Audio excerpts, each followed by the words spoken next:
దైవ గ్రంథంలో ఎంతో ప్రాముఖ్యత ఉంది. 12 మంది శిష్యులను ప్రభు ఏర్పాటు చేసుకోవడం చూస్తా ఉన్నా. ఒకడు తగ్గాడు, అయితే అది కూడా సమకూర్పు నూతన నిబంధనలో మనకు కనబడడం చూస్తా ఉన్నాం. దెబ్బతైనటువంటి సంపూర్ణతను చూపిస్తా ఉంది మనకు. కాబట్టి సంపూర్ణమైనటువంటి ఆశీర్వాదాన్ని, సమృద్ధిని ప్రభువు మనను మధురముగా చేయడమే కాకుండా ఏ నియమంలో మనకు ఆయన అనుగ్రహించిన వాడుగా కనబడుతున్నాడు. ఇది రెండవ మాటగా కనబడుతుంది. దాని వల్ల మనం ప్రభుని ఆరాధించాలి, ప్రభుని స్తుతించే వారిగా ఉండాలి. తిరిగి మూడవ మాట మనకు జ్ఞాపకం చేయబడుతూ ఉంది. ఏ నియమం నుంచి మన ప్రత్యక్షత ఎక్కడికి అని మనకు జ్ఞాపకం చేయబడుతుంది అని మనం చూస్తాము అని అంటే ఆదికాండము 35వ అధ్యాయంలో మనం గమనిస్తా వస్తే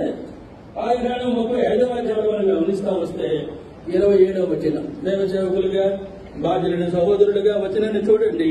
అందరి చదవండి వచ్చారి దేవుడు చెబుతాను మీతో కలిసి. ఆదికాండం 35వ అధ్యాయం 27వ వచనం. అబ్రహామును ఇస్సాకును పరదేశులై ఉండిన మమ్రేలో కిర్యాతర్బాకు తన తండ్రైన ఇస్సాకు నొద్దకు యాకోబు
అదో సంతోషం అండి, అదో సంతోషం ఎప్పుడుంటే.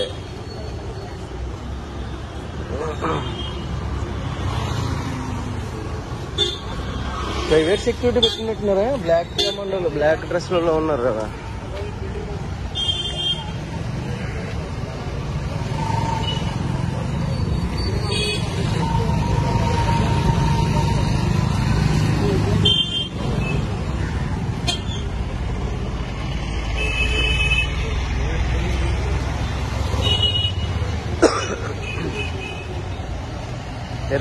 Hermon compound.